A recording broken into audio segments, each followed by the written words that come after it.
నమస్కారం. తెలంగాణ రాష్ట్ర ప్రజలకు, జోగులాంబ గద్వాల జిల్లా ప్రజలకు, గద్వాల్ మరియు అన్నపూర్లో నివసిస్తున్న ప్రతి ఒక్కరికి నూతన సంవత్సర శుభాకాంక్షలు. 2026 మీ అందరికీ సుఖ సంతోషాలతో పాటు అన్ని రంగాల్లో మీరు అభివృద్ధి చెంది మన జిల్లాని ఈ రాష్ట్రంలోనే నెంబర్ 1 చేయాలన్నది నా కోరిక. కాంగ్రెస్ పార్టీ జిల్లా అధ్యక్షుడిగా ఈ ప్రజా ప్రభుత్వంలో ప్రతి ఒక్కరి కష్టాలు తీర్చే విధంగా నా వంతు కృషి చేస్తానని చెప్పి ప్రతి ఒక్క యువకునికి ఇదే నా పిలుపు. పార్టీలకు అతీతంగా ప్రతి ఒక్కరు కదలి రండి. మనం కలిసి రాబోయే రోజుల్లో రాజకీయం అంటే బయట చేసేది కాదు, ప్రజల కోసం కష్టపడేది అని చెప్పి ఒక కొత్త రాజకీయాన్ని నేర్పిస్తాం.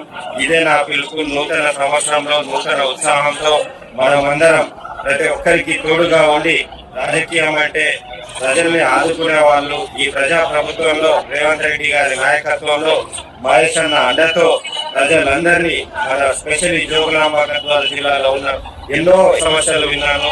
నేను ప్రమాణ స్వీకారం చేసినాను.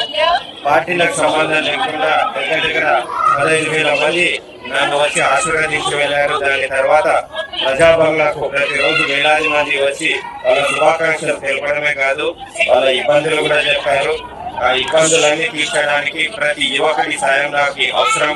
మీరందరూ నాకు తోడుగా ఉంటే అందరి సమస్యలు తీర్చి వచ్చే సంవత్సరం కల్లా గద్వాల్ అంటే జోగులాంబ తల్లి దయతో మన రాష్ట్రంలోనే రాజకీయం అంటే ఇలాగే ఉండాలి, యువకులు అంటే ఇలాగే ఉండాలి అనేలా చేద్దాం. అందరికీ మరొకసారి నూతన సంవత్సర శుభాకాంక్షలు.